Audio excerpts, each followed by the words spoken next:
નમસ્કાર મિત્રો, દેશ અને દુનિયાના સૌથી મોટા સમાચારમાં આપનું સ્વાગત છે। તો આજના તાજા સમાચાર મેળવવા માટે વિડીયોને અંત સુધી જોતા રહો અને આવા જ દરરોજના સમાચાર સૌથી પહેલા મેળવવા માટે આ ચેનલને સબસ્ક્રાઇબ કરવાનું ના ભૂલતા।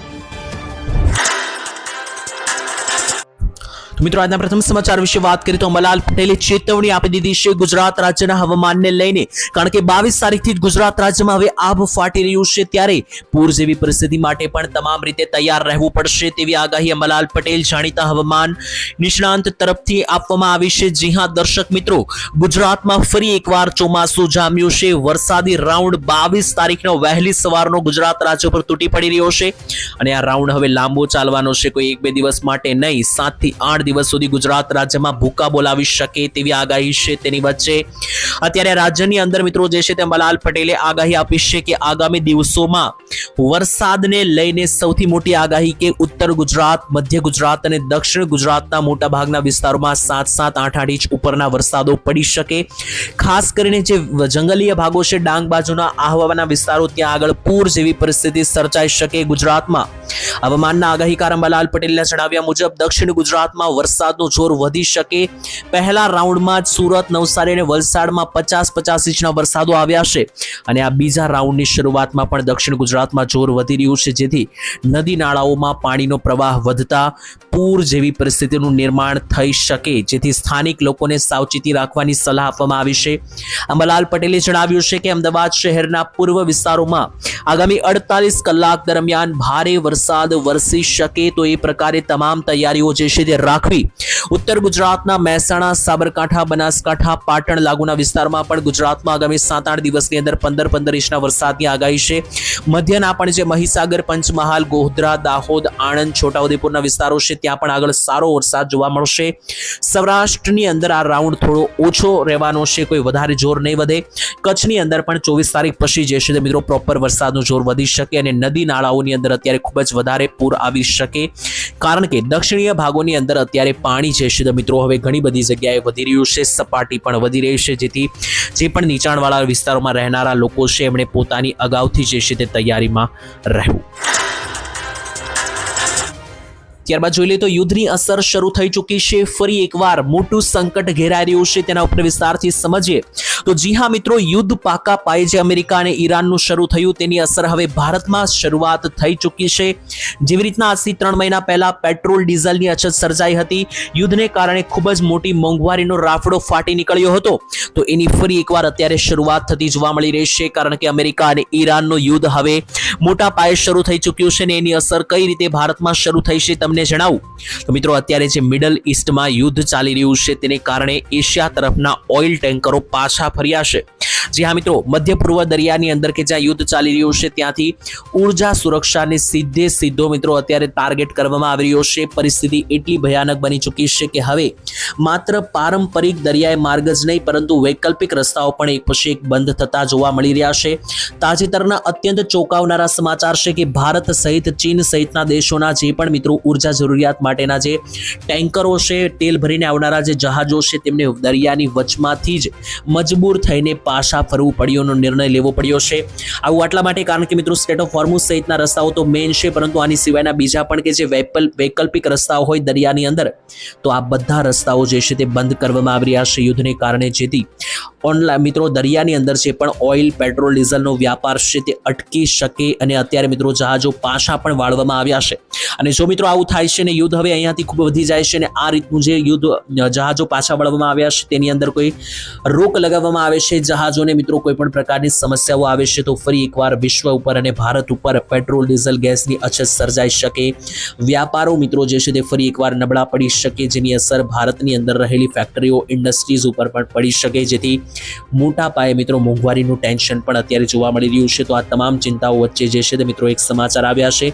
હવે જોવાનું રહેશે કે ઈરાન અને અમેરિકા યુદ્ધ કેટલા સમય સુધી ખેંચે છે અને જો લંબાઈ જશે તો ભારત સહિતના અનેકો દેશો દુનિયા ઉપર મિત્રો જે છે તે મોટું ચિંતાના વાદળો ઘેરાયા। ત્યાર પછી મહત્વના સમાચાર જોઈએ તો દિલ્હીમાં જે આંદોલનો થઈ રહ્યા છે, એક સાથે એક બાજુ સરકારના પોલીસ કર્મચારીઓ અને બીજી બાજુ જે બાળકો, યુવાઓ અને વિદ્યાર્થીઓ લડી રહ્યા છે, તેના ઉપર પોલીસ કર્મચારીઓ તરફથી મિત્રો દીકરીઓ ઉપર પણ મિત્રો કેટલાક ઓનલાઈન વિડીયો આવ્યા છે, તેની અંદર કેટલુંક મિત્રો મિસબિહેવ કરવામાં આવ્યું, જેને લઈને આજે સાંસદ ભવનમાં એટલે કે પાર્લામેન્ટમાં મિત્રો અખિલેશ યાદવ સમાજવાદી પાર્ટીના નેતા છે, તેમણે મોટો અવાજ ઉપાડ્યો છે. તેમણે મિત્રો સીધો સરકારને સવાલ પૂછ્યો છે કે શું હવે દીકરીઓના કપડાં પણ ફાડી નાખવામાં આવશે? આવું એટલા માટે કહેવામાં આવ્યું છે કારણ કે કેટલાક ફોટા અને વિડીયો વાયરલ થયા છે, જેમાં જે મિત્રો વિદ્યાર્થીઓ અત્યારે આંદોલન કરી રહ્યા છે દિલ્હી સાંસદ ભવનની બહાર જંતર મંતર પાસે કોકરોચ જનતા પાર્ટીના સમર્થનમાં, કે જ્યાં મિત્રો અત્યારે ખાસ જે મિત્રો પેપર ફૂટ્યા પરીક્ષાઓના, તેને કારણે વિદ્યાર્થીઓ નારાજ થયા છે અને એક સાથે હજારોની સંખ્યામાં જે તૂટી પડ્યા હતા વિદ્યાર્થીઓ, તેમને રોકવા માટે પોલીસ કર્મચારીઓ તરફથી લાઠીચાર્જ, ટીયર ગેસ છોડવામાં તો આવ્યા, પરંતુ કેટલાક વિડીયો એવા સામે આવ્યા છે કે જેમાં દીકરીઓ ઉપર પણ મિત્રો જે છે તે ખાસ કરીને વિદ્યાર્થીઓ હોય તેમના મિત્રો કપડાં પણ ફાટતા જોવા મળ્યા છે. કેટલીક પરિસ્થિતિમાં પોલીસ કર્મચારીઓ 10 વર્ષના બાળકોને પણ જે છે તે મિત્રો લાફા મારતા જોવા મળ્યા છે આની અંદર. ત્યારે મિત્રો આની અંદર જે છે તે અખિલેશ યાદવના નિવેદનથી સોશિયલ મીડિયા પર લાગણીઓનો પૂર આવી ચૂક્યો છે. છેલ્લા કેટલાક અઠવાડિયાથી ચાલી રહેલું જે આ વિરોધ પ્રદર્શન છે તેને લઈને સાંસદમાં પણ હવે સવાલો ઉઠાવવામાં આવ્યા છે અને આને લઈને આજે મિત્રો મુદ્દો છે તે ખૂબ જ આગળ હવે વધી રહ્યો છે. આ મામલે મિત્રો તમારું શું કહેવું છે? ખાસ એક વખત કોમેન્ટમાં લખીને જણાવી આપજો. ત્યાર પછીના મહત્વના સમાચાર જોઈએ તો આ કાર્ડ કઢાવી લેજો, લાખો રૂપિયાની બચત જે છે તે મિત્રો તમારે થઈ શકે. સૌથી રાહતના અને સૌથી મોટા સમાચાર અત્યારે હાલ મિત્રો અત્યારે આવી રહ્યા છે અને આ મિત્રો સમાચાર તમારા માટે જાણવા ખૂબ જ વધારે જરૂરી રહેવાના છે. કઈ રીતના અને શા માટે તેના ઉપર વિસ્તારથી સમજાવી દઈએ. મિત્રો જો તમારા ઘરમાં વૃદ્ધો છે, વડીલો છે, તો આ કાર્ડ વહેલી તકે કઢાવી નાખજો, તેનાથી તમારા લાખો રૂપિયા બચી જવાના છે. જી હા મિત્રો, આ કાર્ડનું નામ છે આયુષ્યમાન વય વંદના કાર્ડ. આ મિત્રો આયુષ્યમાન કાર્ડથી અલગ છે, તો જો તમારી પાસે આયુષ્યમાન કાર્ડ હોય તો પણ આ એક અલગ કાર્ડ છે જે તમારે કઢાવવું પડશે. તો સરકાર મિત્રો તમે જાણો છો કે 5 લાખ રૂપિયાનો ઈલાજ કરવા માટે આ કાર્ડ આપે છે. આયુષ્યમાન કાર્ડ છે તેની અંદર મિત્રો 5 લાખ રૂપિયા સુધીના તમારા હોસ્પિટલોના બિલ છે, ઈલાજ જે છે તે મિત્રો મફતમાં થઈ જાય છે. પરંતુ હવે આ જે આયુષ્યમાન વય વંદના કાર્ડ છે તે શા માટે અલગ છે તે પણ મિત્રો તમને સમજાવું. તો મિત્રો આયુષ્યમાન કાર્ડ જે છે તે 1 થી લઈને 60 વર્ષના વ્યક્તિઓ હોય તેમના ઈલાજ માટે જ વપરાવવામાં આવે છે અને જે મિત્રો તમારા ઘરના વડીલો છે, 70 વર્ષ ઉપરના જે લોકો છે તેમના માટે આયુષ્યમાન કાર્ડ લાગુ નથી થતું અને મોટા ભાગના આવા વડીલોને જ વધારે રોગ થતા હોય છે, બીમાર પડતા હોય છે. ત્યારે આ માટે સરકારે વય વંદના કાર્ડ મૂક્યું છે અને આ જે આયુષ્યમાન વય વંદના કાર્ડ છે તે 70 વર્ષથી ઉપરના જે વ્યક્તિઓ વડીલો હોય તેના માટે છે અને આની અંદર 5 લાખ રૂપિયા સુધીની મફત સારવાર હોસ્પિટલોમાં થશે. અને મિત્રો જો તમારા ઘરમાં વડીલો હોય, કોઈ પણ બીમારી હોય તો આ કાર્ડ કઢાવી લેજો, એનાથી તમારા લાખો રૂપિયા બચી શકશે. આટલું જ નહીં, આની અંદર મિત્રો જે છે તે આ કાર્ડ દેશભરમાં માન્ય રહેશે. દેશની કોઈ પણ સરકારી અથવા યોજના હેઠળની જેટલી પણ ખાનગી હોસ્પિટલો છે તેની અંદર તમે સારવાર મેળવી શકો, એક પણ રૂપિયો આપ્યા વગર. સાથે મિત્રો આ જે કાર્ડ છે તે માત્ર વડીલો માટેનું છે. આના સિવાય મિત્રો જે છે તે ખાસ કરીને જે આયુષ્યમાન કાર્ડ છે 1 થી 70 વર્ષ માટેનું અને આ વય વંદના કાર્ડ છે તે 70 વર્ષથી ઉપરના વડીલો હોય તેના માટે મફત સારવાર કરાવવા માટે છે. તો આની પ્રોસેસ તમે કરાવી શકો. ગણતરીના દિવસોમાં મિત્રો આ કાર્ડ તમે કઢાવી શકો છો અને ભવિષ્ય માટે તમારા લાખો રૂપિયા બચાવશે. ત્યાર પછી જોઈએ તો ગુજરાતના છેલ્લા 24 કલાકમાં કઈ કઈ જગ્યાએ પડ્યો કેટલો વરસાદ. જી હા મિત્રો, આંકડાઓ સામે આવ્યા છે. જી હા મિત્રો, કોઈ ગામના નામ સાંભળી લેજો. ગુજરાતમાં છેલ્લા 24 કલાકમાં અતિવૃષ્ટિના વરસાદો પડ્યા છે. નદી નાળા છલકાઈ ચૂક્યા છે. 150 થી વધારે રસ્તાઓ દક્ષિણ ગુજરાતમાં બંધ કરવામાં આવ્યા છે. ઇવન મિત્રો બપોર પછી શાળા કોલેજોમાં રજા પણ જાહેર કરી દેવામાં આવી છે. ફરી એકવાર જે ધોધમાર વરસાદનો રાઉન્ડ પડ્યો તેની અંદર છેલ્લા 24 કલાકમાં સૌથી વધારે વરસાદ વલસાડ જિલ્લામાં પડ્યો છે. ટોટલ 40 ઇંચથી વધારે વરસાદ આખા વલસાડ જિલ્લાની અંદર. તાલુકા વાઇઝ જણાવું તો કપરાડા તાલુકામાં 15 ઇંચ, નાનપોડામાં 11 ઇંચ, નવસારીની અંદર વાત કરીએ તો ટોટલ નવસારીમાં 25 ઇંચ ઉપરનો વરસાદ છે ટોટલ જિલ્લામાં. જેમાં તાલુકા વાઇઝ જણાવું તો ચીખલીમાં 9.5 ઇંચ, વલસાડની અંદર પારડીમાં 9 ઇંચ, નવસારીના વાસંદામાં 9.5 ઇંચ વરસાદ, વલસાડનું વાપી, નવસારીનું ખેરગામ, ડાંગનું વઘઈ, સુરતનું બારડોલી અને વલસાડનું ઉમરગામ આ બધા વિસ્તારોમાં 5 થી 7 ઇંચ સુધીના છૂટાછવાયા વરસાદો પડ્યા છે. આના સિવાય મધ્ય ગુજરાતના ઘણા બધા વિસ્તારોથી લઈને સૌરાષ્ટ્ર અને ઉત્તર ગુજરાતમાં પણ 5 ઇંચ સુધીના વરસાદોના આંકડાઓ સામે આવ્યા છે. સિસ્ટમની શરૂઆત દક્ષિણ ગુજરાતમાં થઈ છે અને હવે આ સિસ્ટમ રહેતા આગળ વધીને મધ્ય અને ઉત્તર ગુજરાતમાં પણ આવા આંકડાઓ આપવાની છે. તેના માટે અત્યારથી તૈયારીમાં રહેજો. હવે મિત્રો ઉત્તર ગુજરાત અને મધ્ય ગુજરાતના વિસ્તારોમાં તમને આગામી કલાકોમાં આવા ચોંકાવનારા આંકડા જોવા મળી શકે કે જે દક્ષિણ ગુજરાતમાં આજે નોંધાયા. ત્યાર પછીના સમાચાર જોઈએ તો રાહુલ ગાંધીની ટીંગાટોળી કરીને તેમની અટકાયત કરવામાં આવી છે. હા મિત્રો, રાહુલ ગાંધીને પોલીસ તરફથી મિત્રો જે છે તે તેમની અટકાયત કરવામાં આવી. શું કારણ છે તેના ઉપર સમજાવું તો મિત્રો, જે રીતના વિદ્યાર્થીઓ અત્યારે દિલ્હીની અંદર આંદોલન કરી રહ્યા છે, વિરોધ કરી રહ્યા છે સરકાર સામે, જે મિત્રો પેપર ફૂટ્યું તેની સામે 3 મોટી માંગણીઓ પણ મૂકવામાં આવી કે જે પણ લોકોએ પોતાના જીવ ટૂંકાવ્યા છે, જે પણ વિદ્યાર્થીઓએ તેમને 1-1 કરોડ રૂપિયા આપવામાં આવે. બીજા નંબરે જે શિક્ષણ મંત્રી છે અત્યારે ધર્મેન્દ્ર પ્રધાન, તે મિત્રો રાજીનામું આપે. આ બધી માંગો સાથે વિદ્યાર્થીઓ અત્યારે છે મિત્રો તૂટી પડ્યા છે અને આખો હોબાળો મચાવી દીધો છે. તેની સાથે રાહુલ ગાંધીએ પણ અવાજ ઉઠાવ્યો. નીટનું મિત્રો જે આ કૌભાંડ થયું છે પરીક્ષાની અંદર, તેને લઈને રાહુલ ગાંધી મિત્રો જે છે તે ચોમાસુ સત્ર દરમિયાન કોકરોચ જનતા પાર્ટીના મિત્રો જે છે તે સમર્થનો સાથે પણ મિત્રો જે છે તે આવું જોવા મળ્યું છે. તેમનામાંથી ઘણા બધા વિદ્યાર્થીઓને પણ પોલીસ તરફથી અટકાયત કરવામાં આવી છે અને રાહુલ ગાંધી વિરોધ કરવા માટે પીએમ આવાસની બહાર મિત્રો જે છે તે ધરણા ધરી. આ કારણોસર વિપક્ષના જે મેઇન નેતા છે રાહુલ ગાંધી, તેમની ટીંગાટોળી કરીને પોલીસે અટકાયત કરી અને માત્ર રાહુલ ગાંધી જ નહીં, પ્રિયંકા ગાંધી કે જે રાહુલ ગાંધીના બહેન છે તેની સાથે મિત્રો ઓપોઝિશનના અખિલેશ યાદવ સહિતના લોકોની અટકાયત કરવામાં આવી. પોલીસ જે છે મિત્રો આ બધા જ લોકોને પકડીને લઈ ચૂકી હોવાના અહેવાલો સામે આવ્યા હતા. ત્યાર પછી મિત્રો થોડી જ કલાકમાં બધાના મિત્રો છોડી પણ દેવામાં આવ્યા હતા અને ત્યાર પછી રાહુલ ગાંધી સહિતના મોટા મોટા નેતાઓ જે છે તે હવે મોટો અવાજ ઉપાડી રહ્યા છે. ત્યાર પછી જોઈ લો તો તેલંગાણામાં ખેડૂતોની 2 લાખ રૂપિયા સુધીની લોન માફ કરવામાં આવી અને ત્યાર પછી હવે ગુજરાત રાજ્યમાં થશે કે નહીં, આના ઉપર સૌથી મોટા સવાલો અત્યારે હાલ મિત્રો ઊભા થઈ રહ્યા છે. તેના ઉપર મારે તમને વિસ્તારથી સમજાવવાનું છે. ખાસ તમને જણાવી દઈએ તો અત્યારે હાલ આજથી મિત્રો 3 વર્ષ પહેલા તેલંગાણાની સરકારે મોટો નિર્ણય લીધો હતો અને જણાવ્યું હતું કે ખેડૂતોની 2 લાખ રૂપિયા સુધીની લોન માફ કરવામાં આવશે. ત્યાર પછી મિત્રો ખેડૂતોને આનંદો થઈ ચૂક્યો હતો. ખેડૂતો જે છે તે મિત્રો જલસામાં આવી ચૂક્યા હતા અને હમણાં થોડા મહિના પહેલા જ મહારાષ્ટ્રની ભાજપ સરકારે પણ નિર્ણય લીધો. મહારાષ્ટ્રમાં સરકારે કહ્યું કે જે પણ ખેડૂતો છે તેમની કૃષિ લોન 2 લાખ રૂપિયા સુધીની રાહત આપવામાં આવશે. અને ગુજરાતમાં આ દેવામાફી અને લોન માફીનો મુદ્દો લગભગ છેલ્લા અંદાજિત 3 થી 4 વર્ષથી છે. ઇવન મિત્રો બજેટમાં સવાલો પણ પૂછવામાં આવે છે, વિરોધ પક્ષ તરફથી પણ માંગણી કરવામાં આવે છે, છતાં પણ ખેડૂતોના ગુજરાતમાં તો હજુ સુધી કોઈ લોન માફ કરવામાં નથી આવી. તો જેવી રીતના મિત્રો અન્ય રાજ્યોમાં ખેડૂતોની 2-2 લાખ રૂપિયા સુધીની લોન માફ કરવામાં આવી રહી છે, તેવી રીતના જો ગુજરાતમાં લોન માફ થાય તો 90% ખેડૂતો લોનમાંથી બહાર નીકળી શકે. અત્યારે ગુજરાતના સરેરાશ પ્રતિ ખેડૂત 56,000 રૂપિયાનું દેવું છે બધા જ ખેડૂતો ઉપર સરેરાશ. મિત્રો તમારું શું માનવું છે? બીજા રાજ્યોની જેમ ગુજરાત રાજ્યમાં પણ આ લોન માફી થવી જોઈએ કે નહીં? ખાસ કોમેન્ટમાં તમારો ભાવ લખીને જણાવી આપજો.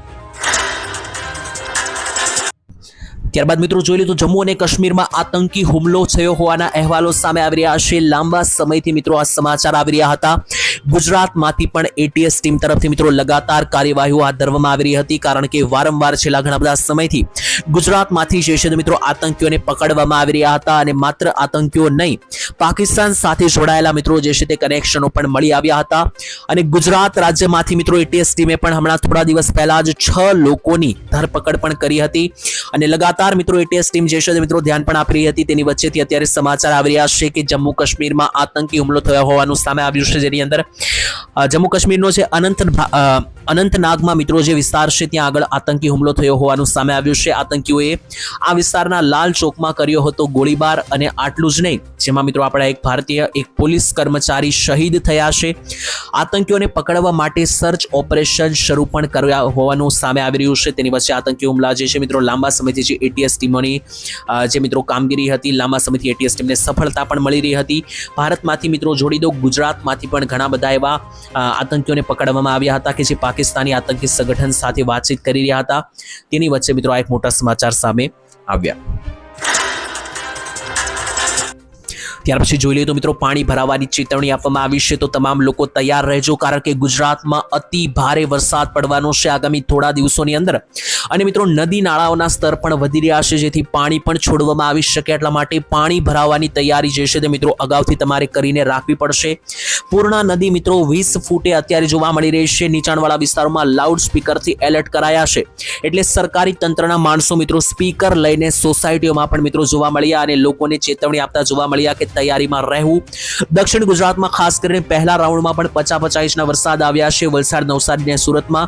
અને છેલ્લા 2-3 દિવસથી ફરી એકવાર આ ઘાતક વરસાદી રાઉન્ડ શરૂ થતા નદીઓના સ્તર ઊંચા આવી ગયા છે. અને જે મિત્રો પૂર્ણા નદી છે તેમાં જળસ્તર ખૂબ જ ભયજનક સપાટી ઉપર છે. 20 ફૂટની સપાટીએ પૂર્ણા નદી આવી ગઈ છે અને સાંજ થતાં જ મિત્રો હજુ પણ પાણી વધારે ઘૂસવાની શક્યતા છે, જેનાથી નીચાણવાળા વિસ્તારોમાં પાણી ભરાવાની સંભાવના વધી શકે, શક્યતાઓ વધી શકે, જેને કારણે જે પણ લોકો નીચાણવાળા વિસ્તારોમાં રહે છે તેમણે પોતાની અગાઉથી તૈયારીઓમાં રહેવું, જેથી ખાસ કરીને કોઈ વધારે નુકસાન ના થાય. ત્યાર પછીના મહત્વના સમાચાર જોઈએ તો ડોનાલ્ડ ટ્રમ્પે આપ્યો મોટો ઝટકો. 200% ટેરિફ લગાવવાની જાહેરાત કરી દીધી છે. જી હા મિત્રો, અમેરિકા હવે વિશ્વના તમામ દેશોને હેરાન કરી રહ્યું છે, કારણ કે જેવી રીતના ગયા વર્ષે પણ ડોનાલ્ડ ટ્રમ્પે ભારત ઉપર 500% ટેરિફ લગાવીને ભારતની કમર તોડી હતી, તેવી જ રીતના ફરી એકવાર મિત્રો હવે ડોનાલ્ડ ટ્રમ્પ જે છે તે મિત્રો 200% ટેરિફ લગાવવાની જાહેરાત કરી શકે. પહેલા 2 વર્ષ સુધી કોઈ પણ આયાત ડ્યુટી નહીં લેવામાં આવે, પરંતુ ત્રીજા વર્ષે 100% થી 200% સુધીનો ટેરિફ વધારવામાં આવશે, તેવી અમેરિકામાં વહેંચાતી 5 જેનરિક દવાઓમાંથી ભારતની એક અમેરિકાએ જાહેરાત કરી છે. તમને ના સમજાય તો મિત્રો જણાવી દઈએ કે જે પણ દવાઓ ભારતમાંથી મોકલાવવામાં આવે છે અમેરિકાની અંદર વેચાણ માટે, તેના ઉપર ટેરિફ લગાવવાની જાહેરાત ડોનાલ્ડ ટ્રમ્પે જીકી દીધી છે, જેનાથી હવે ભારતના જે વ્યાપારો છે, ભારતના જે ઉદ્યોગો છે તેમને મોટી અસર પહોંચશે. તો ડોનાલ્ડ ટ્રમ્પ મિત્રો અવારનવાર આવું કરે છે, જ્યારે પણ તે દબાણમાં આવે છે ત્યારે બીજા દેશો ઉપર ટેરિફો જીકી દેશે. થોડા સમય પહેલા પણ મિત્રો જે છે તે અમેરિકાએ ભારત ઉપર 500%ના ટેરિફ લગાવ્યા હતા અને જણાવ્યું હતું કે ભારત રશિયા પાસેથી તેલ ખરીદી રહ્યું છે, જે અમેરિકાને પસંદ નથી. મિત્રો આ રીતના જે છે તે ડોનાલ્ડ ટ્રમ્પ હવે ભારત સહિતના અન્ય પણ ઘણા બધા દેશો પર 200%ના ટેરિફો લગાવી શકે તેવી મોટી જાહેરાત કરવામાં આવી.